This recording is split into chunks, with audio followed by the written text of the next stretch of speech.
What is up, everybody? This is Kundai and welcome back to this channel. If this is your first time to be here, don't forget to subscribe and click the notifications bell icon so that you will be notified every time we upload my videos. Nyaya tinayo nhasi inyaya yekuvhundutsa kwakaita vanhu nezuro pakaitwa inonzi Nash TV lockdown something handitika the previous day or the previous night handitika kwakaitwa yekwaProphet Passion Java yainzi garamba iwe. So nezuro pakazorwa imwe yakaitwa nevanhu vese chiusport vakomana vanamukoma wangu levels ribe navantane vanga variko vachirova mumhanzi. But inozva tichika pakaita challenge 1 handitika before I talk about nyaya yemukoma wangu anonzi Vanhu Choga.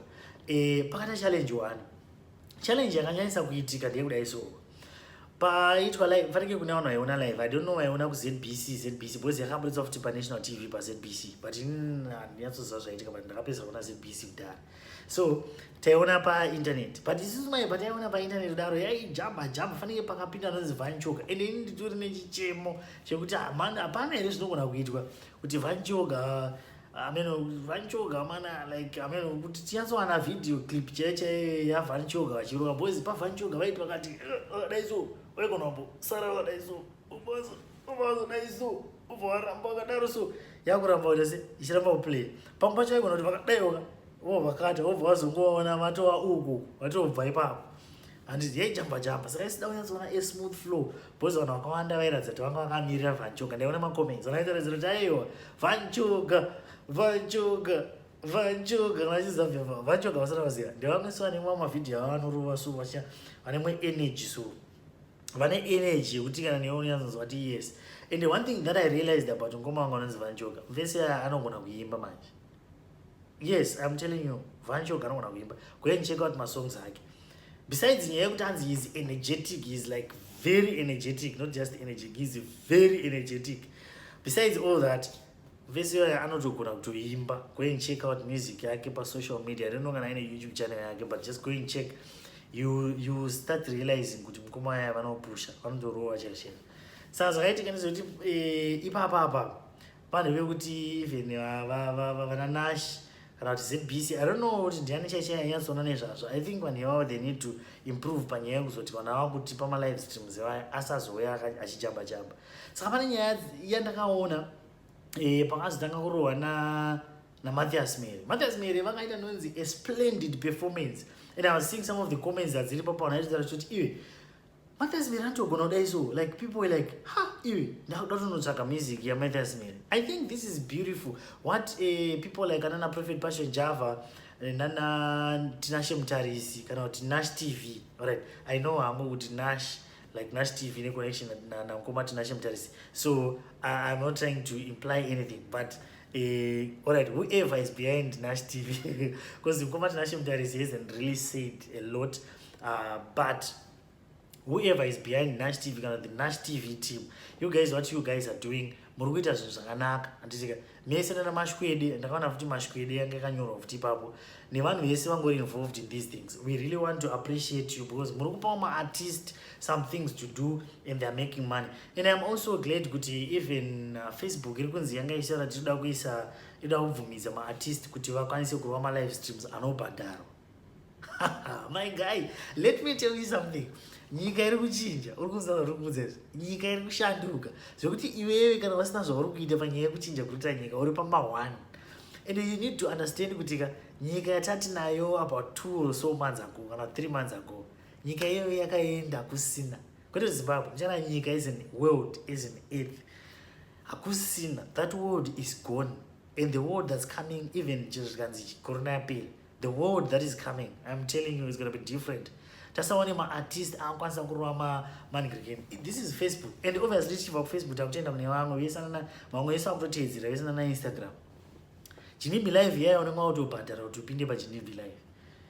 Vese nana Facebook unenge wakutoita zvekutoti kana zvikanzi Japreza ari kuridza, ende Japreza anenge atokwanisa kutorovawo nigirikeni yake. I think that's what I think. Anokwanisa kutolauncha album yake paFacebook. Launch yacho yekutotaura kuti iri musi wakati vanhu motobhadhara kupinda palaunch kuti muzvionere. Imagine, my guy, the world is changing. Uruzona hamene zvavanga vachiramba vakagara ipapo chitanzi hameno ndakamirira ndizoenda kubasa kwangu. I'm not saying kuudzingwa basa, but from the way andakanza zviri kunzi 50% yemabasa, 50% yemabasa, chinozi 50%, that's half yemabasa ariko izvisu in the next few months and few years.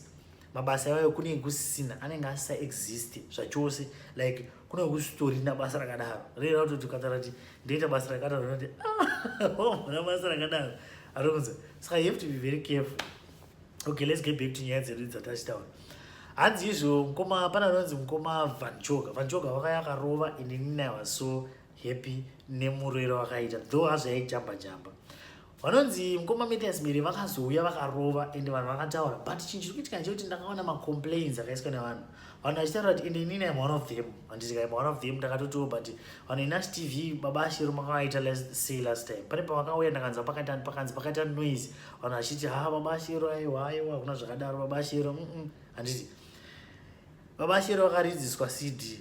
Handiti I mean pamwe yeah, the good thing is I know kuti when you are doing something zvozoita zvichiimprove, and kana kuri kuimprove kwavaita manje kwavakaita pakuzopawo munhu akaita saMatthias Miri. Obva kuti Matthias Miri chiro iri live show vakagona, like live chaichaiyo yekuti inenge neband rake achitoimba neband rake achitamba. That was something, and it really worked and it really helped. And I believe kuti baba Ashiro kavafanira kuwaniswa mukana zvakare, vodzoka vopiwa magitare baba Ashiro netimu ravo, vonzi rovai magitare baba Ashiro. Ndopaunoona kuti baba Ashiro imbada ipapo. Ndinongoti ndingokuti kuti uzvizive izvozvo kuti vanonzi baba Ashiro, he is a legend when it comes to Zimbabwe music. I can assure you that. Handitsika kune vanhu vaifungidzira kuti baba Ashiro agona kuimba, baba Ashiro anogona uzvinzwa. Right, so show yakati yarohwa, Matthias Miri akabata akasota zvisingaiti, akajamba akaita sei. That was beautiful. Ndaiona macomments evanhu vakawanda achitaura kuti Matthias Miri anogona. So pakazopinda anonzi Sekalas akapinda, but chakaitika ndechekuti ndakaona macomments mainde achitasa macomments. Handitsika macomments ndakaona sekuti vanhu aiva achichema nenyaya yekuti Sekalas mitiro muri kuita pavakatanga vachirova music yanga yakati akamunyanyisa kusuwa. So especially considering kuti tatabva mukuona Matthias Miri achijamba achinakirwa achita sei, wabva tana Sekalas vakusvika vachitorova tichasangana kudenga. Vanhu vakatanga kuisa zvimangiriro zveseti chaizvo vachiti mana hama dzangu dzakafa chichi. Vamwe vakutotanga kutoti mana makutifungisa nhamo dzedu dzenyika, tichasvika time yatichagona kutotadza kutotaura nevanhu vedu kana kuzochata nevamwe manheru kana kufleta, tichatadza kufleta neo titatsamwa. But I'm glad vakarova basa ravo zvikafaya. It's just that music yavanenge vachita nezvevabereki yana moms nechi. And also I realized something. Sekalas zvandaivaziva, honestly inini ndaitoonawo Sekalas ndaitofungidzira kuti haangorowo Sekalas vanongorova zvavaita zvekutuka vanhu zvaizvo, like kudhara vaita masongs ekudyisa vachita sei. But it seems as if he has, maybe I can say, rebranded himself to a point yekuti because no music yavo yachinja. I mean, it's maturity music, but I can assure you, music yavo, it's now something else. It's now music in a maker sense, and considering the fact that you can live band, you can backup, chichi, pastorizo, magitare, ndikunyepere Sekalas vafamba, Sekalas vaenda. Kana kurikuenda mazimdance artist, I realized kuti ndakaona Enzo Aisha achimba neband futi paholiday panonzi pabirthday rake apa. I don't know ndozvo acharamba achiita. And maartist mamwe andakamboona inini, andakambonza achitaura, andakamboswederawo mudhuze nawo, ndaivanza achitaura kuti hanzi kana uri artist ari serious unofanira kunge uchinyanyisa kushandisa live band. Unofanira kunyanyisa kushandisa, kwete kuti usashandisa risiri, but hanzi unofanira kunyanyisa kushandisa live band. And I'm seeing Sekalas has been doing that, which is something that is beautiful, because he once did Sekalas bolato show yavakamboita, so very often live show. So ipapo he has done a great job. So Sekalas vakapusha pakaimba navanhu vakawanda natips, anonzi tips lips, and tips or something like that. But munhu akanyanyotora show pana anonzi Vanchoga vakabata basa ravanga nemadhirawo rinenge saga ranga rine marara, ranga rine hembe kana chicha ranga rina vatanga kudaiso vachijamba vachitasisi anonyatsoona ngirini yavo inayi ndi kurwadziwa even nanhasi anonyatsoona live show live performance yavo. I think Nash Pains kana muchizovadzosa Van Choga ngavadzoke tinyatsoona kuti vakanyatsoita sei chaizvo. Van Choga vari kudiwa nevanhu. And one thing chandakaona about Van Choga, alright, I actually do a certain video yachayatsotsanangura what I learned about Van Choga pavakatanga kuita mavideos avo akatanga kuita mbiri ende vanhu vese vakutozoti kunanzi Van Choga.